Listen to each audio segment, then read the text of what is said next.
안녕하세요. 배신의 장미입니다. 오늘의 사연 지금 시작합니다. 안녕하세요. 저는 아들만 둘이 있는 60대 할머니입니다. 아들들은 연년생이고 참 환장하게도 어렵게 살던 시절에 개구쟁이 두 아들 키우느라 정말 힘이 들었었네요.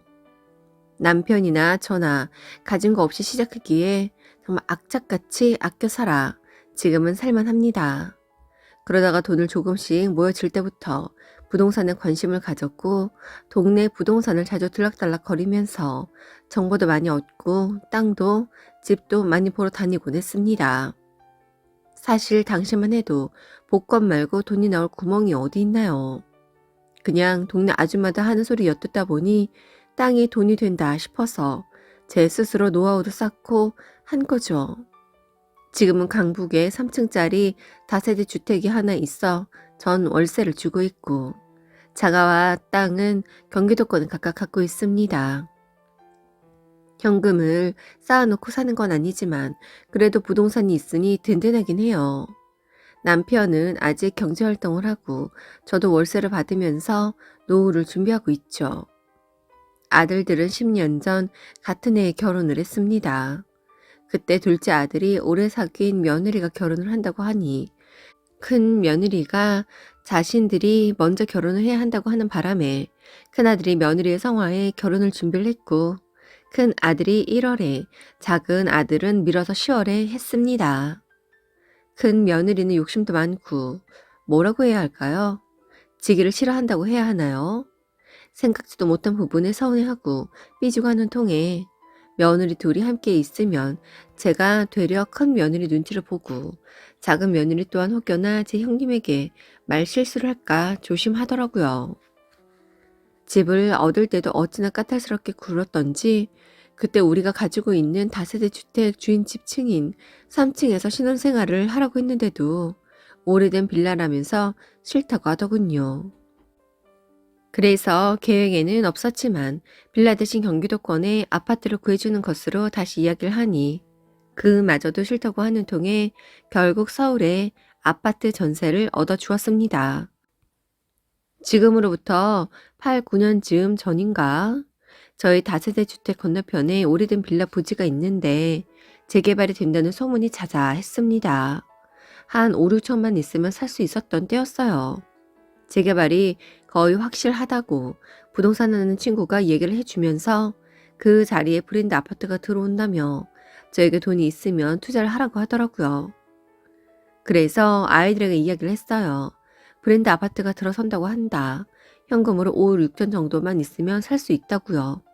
저희 그 말에 큰 며느리가 딱 자르며 5, 6천이요? 어머니, 그럴 돈이 어디 있어요? 그리고 요즘 누가 부동산에 투자를 해요? 물론 당시에 워낙 새 아파트들도 미분양이 많았고 젊은 애들이 집을 안 사는 사람들도 많았습니다. 에이, 돈이 부족하면 우리가 좀 보태줄 수 있어. 아까워서 그렇지. 어머니, 보태줄 돈 있으면 전세가 아니라 저희 집을 사주시지.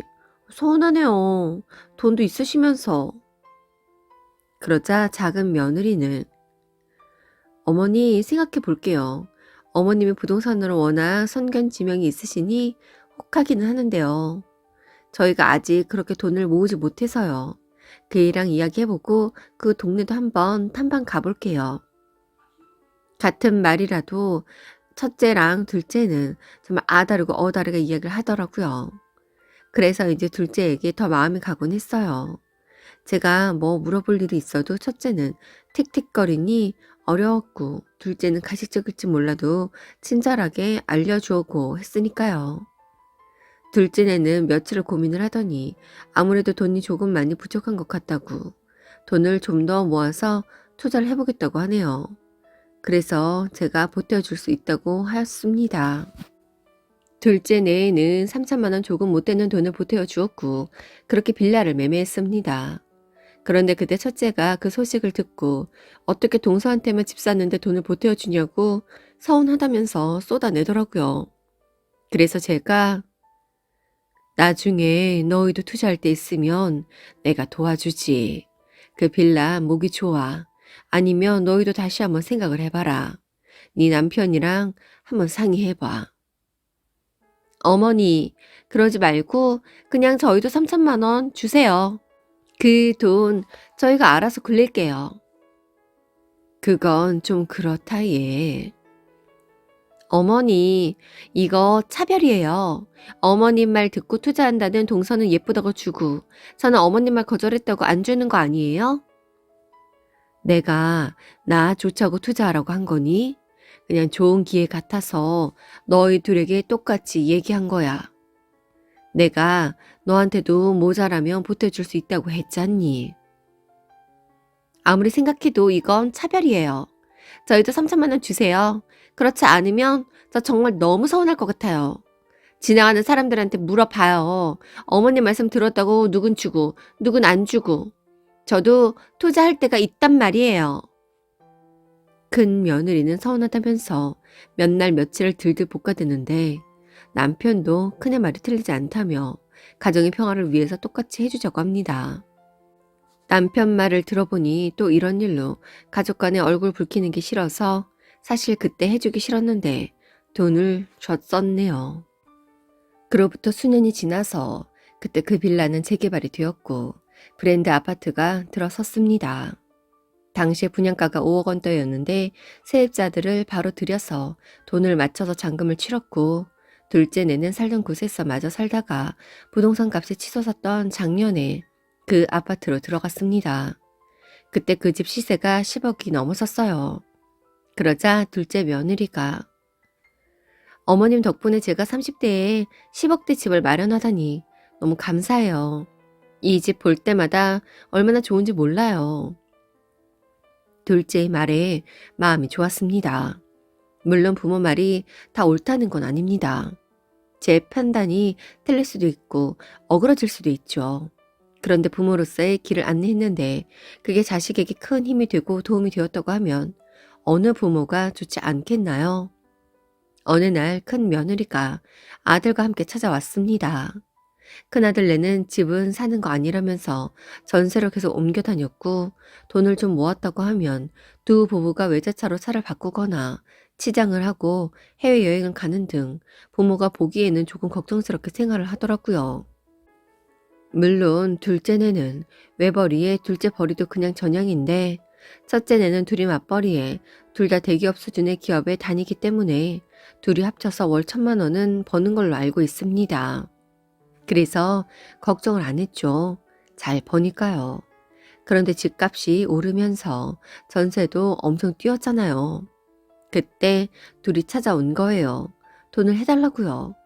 그래서 남편이 너희가 결혼 생활이 10년이 다 되어 가는데 모은 돈이 없는 게 말이 되냐? 처음 결혼할 때 우리가 보증금 해준 걸 기반으로 너희가 모아서 집을 마련하고 했었어야지. 이렇게 부동산이 뛸 줄 누가 알았어요. 우리 집 지금 전세가 3억 5천인데 집주인이 들어온다고 나가래요. 그래서 근처 아파트를 알아보는데 글쎄 시세가 낮아야 6억이더라고요. 당장에 2억 5천이라는 돈이 어디 있어요. 그리고 솔직히 동선에는 자가가 10억이나 가는데 저희는 아직도 어렵게 전세로 사는 거 불쌍하지도 않으세요? 이참에 말씀드리는데 저희도 대출을 받을 테니 집 마련 좀 하게 조금만 도와주세요. 아니, 요즘에 이렇게 집값이 뛰는데 누가 집을 사니? 집값 쌀 때는 사라고 해도 이런 지하에 거절을 하더니 넌 왜 그렇게 말을 안 듣고 이제 와서 이러니? 내가 그때 집 사라고 할 때 말해 뭐 하겠니? 너희 선택인걸. 맨날 그렇게 여행 다니고 외제차 끌고 다니고 그러면서 집 살 돈 없다고 부모를 찾아와? 어머니, 지금 집값 장난 아니잖아요. 제가 알아봤는데 어머님 그 다세대 주택 거기도 시세 많이 올랐던데요. 그거 팔고 저희 좀 도와주시면 안 돼요?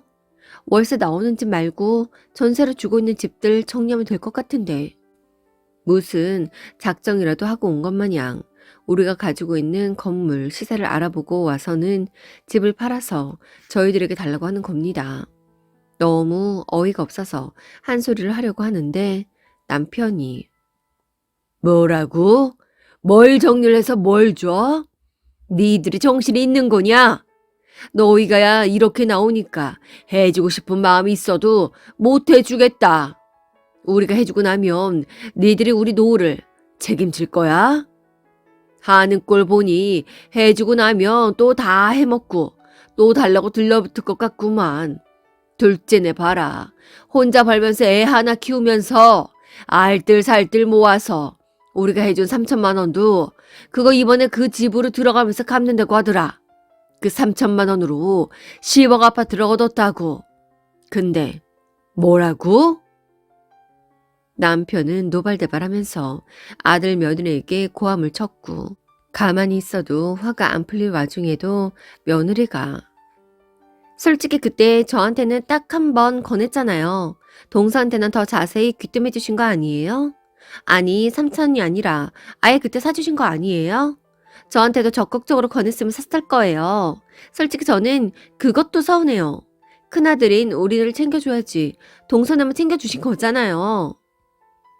아니, 이게 무슨 소리인지 분명 두 말도 못하게 누가 부동산에 투자를 하냐며 현금으로 내놓으라고 길길이 뛰던 게 누구인데 우리가 다 둘째네만 항상 차별을 해왔다면서 큰 며느리는 눈물까지 보이네요.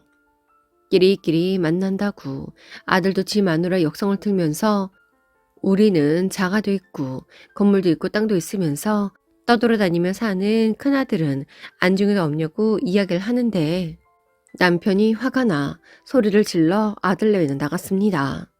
알고 보니 첫째네는 씀씀이도 씀씀이였지만 재테크를 한다고 주식을 좀 한 모양입니다.